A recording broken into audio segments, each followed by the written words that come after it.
जय हिंद दोस्तों, स्वागत है आप सभी का आपके अपने परिवार स्मार्ट स्टडी कैंपस में। दोस्तों, स्वागत है आप सभी का आज की इस नए वीडियो में।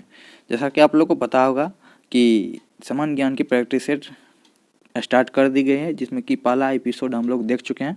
और साथ ही साथ आपको मालूम होगा कि अगर आप पिछला वीडियो देखे होंगे तो आपको पता होगा कि क्वेश्चन को एक्सप्लेनेशन के साथ डिस्कस किया जाता है। तो उसी के कंटेक्स्ट में आज फिर उसी प्रकार से हम लोग देखने वाले हैं। तो आप लोग को यहाँ पे थंबनेल के माध्यम से जो दिख रहा है कि ये बिहार दरोगा, बिहार एसएससी, बीपीएससी टीआरई जो 3.0 आज विज्ञापन दे दी गई है, जिसका आवेदन 10 से लिया जाएगा। और साथ ही साथ डीएलएड एंट्रेंस हो, स्टेट का एग्ज़ाम हो, कोई भी एग्ज़ाम हो जहाँ पे जीके जीएस पूछा जाता है, तो सभी एग्ज़ाम के लिए इम्पोर्टेंट सेशन है। तो आप लोग से उम्मीद रहेगा कि आप लोग ज़रूर इस सेशन को विजिट करें और साथ ही साथ चीज़ों को कॉपी डाउन करने का भी प्रयास करें, क्योंकि हर एक चीज़ों को मैंने एक्सप्लेनेशन के साथ डिस्कस करने का प्रयास कर रहा हूँ।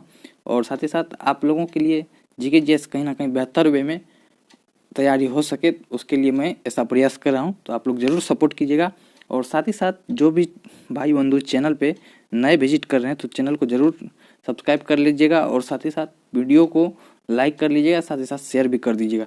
चलिए, without wasting much of time हम लोग सेशन को स्टार्ट करते हैं, इसमें कि आज हम लोग देखेंगे समान ज्ञान की प्रैक्टिस सेट 2 को देखेंगे। तो चलिए देखते हैं। पहला क्वेश्चन आपको यहाँ दिख रहा होगा आज के सेशन का। कहा जा रहा है, नई लोकसभा निर्वाचित होने के उपरांत वर्तमान लोकसभा के अंतिम सत्र हैं तो निम्न में से कौन सा शब्द प्रयोग किया जाता है। तो इसमें हम लोग ऑप्शन का प्रयोग किए हैं और साथ ही साथ इसको एक्सप्लेनेशन करेंगे, क्या होता है प्रोटम, कोरम क्या होता है, सभी चीज़ों को देखने वाले हैं। तो क्वेश्चन पूछा जा रहा है, नई लोकसभा निर्वाचित होने के उपरांत वर्तमान लोकसभा के अंतिम सत्र हेतु निम्न में से कौन सा शब्द प्रयोग किया जाता है। ऑप्शन है साइन डैक, दूसरा है लेम डैक, तीसरा है कोरम प्रोटेम। तो इसका सही जवाब हो जाएगा लेम डैक। साथ ही साथ हम लोग देखेंगे कोरम क्या होता है, प्रोटेम क्या होता है और प्रोटेम स्पीकर क्या होता है। सारी चीज़ों को देखेंगे, आप लोग वीडियो में बने रहिएगा। चलिए देखते हैं एक एक करके।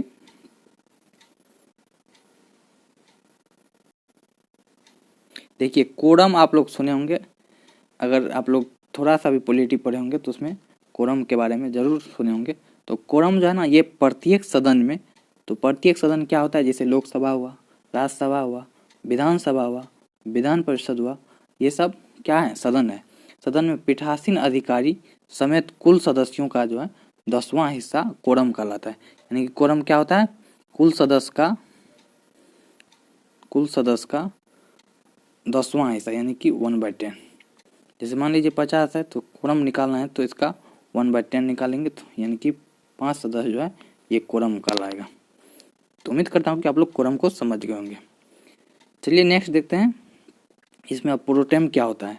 प्रोटेम को देखते हैं, प्रोटेम क्या होता है। तो प्रोटेम जो है ना, लोकसभा या विधानसभा के लिए अस्थायी अध्यक्ष के लिए प्रोटेम शब्द का प्रयोग किया जाता है। जैसा कि आप लोग को पता होगा, चुनाव जैसे ही संपन्न होता है तो कहीं ना कहीं विधायकों को शपथ दिलाने के लिए या सांसदों को शपथ दिलाने के लिए अध्यक्ष की जरूरत होती है। तो उस समय जो है अस्थायी अध्यक्ष का गठन किया जाता है। वो राष्ट्रपति के द्वारा केंद्र में किया जाता है और राज्य में राज्यपाल के द्वारा किया जाता है। जो सभा हो या लोकसभा हो या विधानसभा हो, उनमें से बुजुर्ग सदस्य जो होते हैं उनको अस्थायी अध्यक्ष के तौर पर, यानी कि प्रोटेम स्पीकर के तौर पर उसको नियुक्त किया जाता है और वहीं पे प्रोटेम शब्द का प्रयोग किया जाता है। तो प्रोटेम स्पीकर का काम क्या होता है, तो प्रोटेम स्पीकर का जो है काम है कि नवनिर्वाचित लोकसभा विधानसभा के अध्यक्ष के चुनाव से पूर्व, जैसे कि नया सेशन का स्टार्ट करना है तो उससे पहले कहीं ना कहीं विधायक और सांसद को पहले जो है उसको शपथ दिलवाना होता है और उसको उस हाउस का सदस्य बनाना पड़ता है। तो उसके लिए इसको प्रोटेम स्पीकर को नियुक्त किया जाता है। साथ ही साथ उसके बाद अध्यक्ष का चुनाव होता है सभी सदस्यों के द्वारा। तो उससे पहले प्रोटेम स्पीकर यानी कि अस्थायी अध्यक्ष के रूप में प्रोटेम स्पीकर आते हैं। तो इसका काम होता है कि लोकसभा और विधानसभा के अध्यक्ष के चुनाव से पूर्व और अस्थायी अध्यक्ष के दायित्व को संभालना। और साथ ही साथ सभी विधायक सांसदों को शपथ दिलवाने का काम कौन करता है, तो प्रोटेम स्पीकर करता है। तो प्रोटेम स्पीकर की नियुक्ति केंद्र में राष्ट्रपति और राज्य में गवर्नर करता है, ये तो आपको बता दिए। आई होप आप लोग को वीडियो अच्छा लग रहा होगा। वीडियो अच्छा लग रहा हो तो वीडियो को जरूर लाइक कीजिएगा, साथ ही साथ चैनल पर नए हैं तो चैनल को सब्सक्राइब कर लीजिएगा और साथ ही साथ अपने मित्रों को भी शेयर कर दीजिएगा। चलिए देखते हैं नेक्स्ट क्वेश्चन क्या है। नेक्स्ट क्वेश्चन है, नागरहोल राष्ट्रीय उद्यान कहाँ स्थित है? तो नागरहोल राष्ट्रीय उद्यान कर्नाटक में स्थित है। तो कर्नाटक किस जगह पे? तो ये मैसूर में है। इसे राजीव गांधी राष्ट्रीय उद्यान के नाम से भी जानते हैं। चलिए नेक्स्ट क्वेश्चन देखते हैं। नेक्स्ट क्वेश्चन क्या है? नेक्स्ट क्वेश्चन है, भारत में ब्रिटिश शासन में पहले गवर्नर जनरल कौन थे? भारत में जब ब्रिटिश शासन का दौर चल रहा था तो उस समय पहले गवर्नर जनरल कौन हुआ करते थे ब्रिटिश के अधीन? तो वो थे वारेन हेस्टिंग। इसका कार्यकाल की बात करें तो 1772 से ये 1784-85 ईस्वी तक रहे हैं गवर्नर जनरल के रूप में। और पूछा जाए आपको बंगाल का प्रथम गवर्नर तो रॉबर्ट क्लाइव, बंगाल का अंतिम गवर्नर तो वारेन हेस्टिंग और ब्रिटिश शासन में पहले गवर्नर जनरल तो वारेन हेस्टिंग। चलिए इसके संदर्भ में कुछ और चीज़ें देखते हैं। देखिए यहाँ पे आप लोग को दिख रहा होगा कि 1773 ईस्वी में जो है ना रेगुलेटिंग एक्ट पारित किया गया था। पूछा जाएगा रेगुलेटिंग एक्ट कब पारित किया गया था? तो रेगुलेटिंग एक्ट जो है 1773 में पारित किया गया था और इसी के तहत वारेन हेस्टिंग जो है ना बंगाल का प्रथम गवर्नर जनरल बनाया गया था। ठीक है ना, आपको पता होना चाहिए कि किस एक्ट के तहत वारेन हेस्टिंग को बंगाल का प्रथम गवर्नर जनरल बना दिया गया था। तो वो 1773 के रेगुलेटिंग एक्ट के तहत बनाया गया था। इससे पहले बंगाल, मद्रास और कलकत्ता के लिए गवर्नर का पद हुआ करता था और इस एक्ट के तहत उसको समाप्त करके तीनों प्रेसिडेंसी के लिए एक ही प्रेसिडेंसी बनाया गया, जिसके तहत उसको गवर्नर जनरल के तहत रखा गया, यानी कि एक गवर्नर जनरल तीनों अधिकार क्षेत्रों में शासन करेंगे। तो इसलिए यहाँ पे गवर्नर जनरल शब्द का प्रयोग हुआ। और इससे पहले बंगाल का गवर्नर हुआ करता था, मद्रास का गवर्नर हुआ करता था और कलकत्ता का गवर्नर हुआ करता था। तो उस समय बंगाल बहुत ही संपन्न राज्य हुआ करता था, तो इस तौर पे इसको मुख्यालय भी बनाया गया था। साथ ही साथ नेक्स्ट देखते हैं। नेक्स्ट क्या, वारेन हेस्टिंग जो है कलकत्ता में प्रत्येक जिले में एक दीवानी कोर्ट और फौजदारी कोर्ट की स्थापना की थी, यानी कि जिसको सिविल कोर्ट आप कह सकते हैं, और फौजदारी अदालत की स्थापना की थी।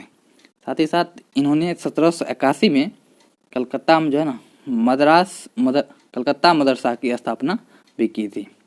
और इसी के कार्यकाल में 1784 में विलियम जोन्स ने एशियाटिक सोसाइटी के और बंगाल की स्थापना कलकत्ता में की थी। पूछा जाएगा एशियाटिक सोसाइटी की स्थापना किसने किया था? तो विलियम जोन्स ने। किसके शासनकाल में या कौन से गवर्नर जनरल के शासनकाल में? तो वारेन हेस्टिंग के शासनकाल में। कब? तो 1784 में। कहाँ? तो कलकत्ता में।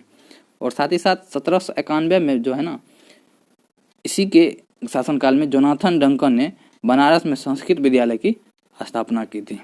सभी चीज़ों को लिखना है ताकि आपको अच्छे तरीके से मेमोराइज हो पाए, इसके लिए आप ज़रूर लिखने का प्रयास करेंगे। और छोटी छोटी वीडियो अभी हम लोग दे रहे हैं, धीरे धीरे फिर से मैं बोर्ड पे आऊँगा और सारी चीज़ों को हैंड रिटन बोर्ड पे आपको लिखवा कर दूंगा। और इस तरह से आप लोग को बताना है कि वीडियो कैसा लग रहा है और आप लोग को कंटेंट किस प्रकार से ये लाभप्रद हो रहा है, सभी चीज़ों को आप लोग कमेंट बॉक्स में बताएंगे। चलिए इसमें देखते हैं नेक्स्ट। इसके कार्यकाल में 2 युद्ध हुए थे। प्रथम युद्ध थे आंग्ल मराठा युद्ध, जो कि 1775 से 1782 तक चले थे। द्वितीय युद्ध था आंग्ल मैसूर युद्ध, तो ये 1780 से 84 तक हुआ था। तो ये रही सारी जानकारी। इसी तरह से हम लोग सारे क्वेश्चन को एक्सप्लेनेशन के साथ देखने वाले हैं और आपको भरोसा दिलाता हूँ कि 1 महीने के अंदर आप लोग का जीके जो है ना जीके सेगमेंट बहुत स्ट्रांग हो जाएगा और कहीं ना कहीं क्वेश्चन आप आसानी से कर पाइएगा। साथ ही साथ अगर आप लोग बीपीएससी टीआरई 3.0 के लिए इंग्लिश सब्जेक्ट से कोई भी हैं और तैयारी करना चाहते हैं तो उनके लिए मैं सभी चीज़ों को एक व्यवस्थित क्रम में लेकर आऊँगा, उसके लिए मैं अलग से जानकारी दे दूँगा। साथ ही साथ कल का वीडियो रहेगा बीपीएससी टीआरई 3.0 में क्या क्या शैक्षणिक योग्यता है, कितनी वैकेंसियाँ निकाली गई है और कौन कौन सी चीज़ों को पढ़ना है, सारी चीज़ों को मैं एक वीडियो में आप लोग को बता दूंगा। और कब से कब फॉर्म भरने का डेट है, सारी चीज़ों को एक वीडियो में इंक्लूड करके आप लोग को बताने का प्रयास करूंगा। तो फिलहाल अभी इन चीज़ों को देखें, आगे की बात आगे हम लोग करेंगे। नेक्स्ट क्वेश्चन है और आज का लास्ट क्वेश्चन है, भारतीय संविधान का कौन सा अनुच्छेद राष्ट्रपति पर महाभियोग लगाता है? महाभियोग लगाता है, तो इसका जो है आंसर हो जाएगा आर्टिकल 61, यानी कि अनुच्छेद 61 के तहत भारतीय संविधान जो है राष्ट्रपति पर महाभियोग हेतु प्रक्रिया का प्रावधान करता है। और राष्ट्रपति पर महाभियोग की प्रक्रिया किस देश के संविधान से ली गई, ये पूछा जाता है, तो ये अमेरिका के संविधान से लिया गया है। और कुछ हम आर्टिकल की बात कर ले तो आर्टिकल आपको दिख रहा है कि आर्टिकल 73 है यहाँ, तो ये इसमें वर्णित है संघ की कार्यपालिका शक्ति, ठीक ना। आर्टिकल 78, उसके बाद राष्ट्रपति को सूचना प्रदान करने से संबंधित प्रधानमंत्री का दायित्व से है आर्टिकल 78। और आर्टिकल 88 में जो है सदनों के बारे में मंत्रियों और महान्यायवादी के अधिकार से संबंधित बातों को बताया गया है। और ये रहा इस तरह से आज का सेशन। आप लोगों को बताना है कैसा लगा। अगर अच्छा लगा हो तो वीडियो को लाइक कर लीजिएगा, साथ ही साथ चैनल पर नहीं तो चैनल को सब्सक्राइब कर लीजिएगा और ज़्यादा से ज़्यादा मित्रों के पास शेयर कर दीजिएगा। चलिए मिलते हैं, धन्यवाद। यहाँ पे जो है संघ की कार्यपालिका शक्ति 53 होगा, ना कि 73 होगा। चलिए आज के लिए इतना ही रखते हैं। Bye bye, take care, love you all.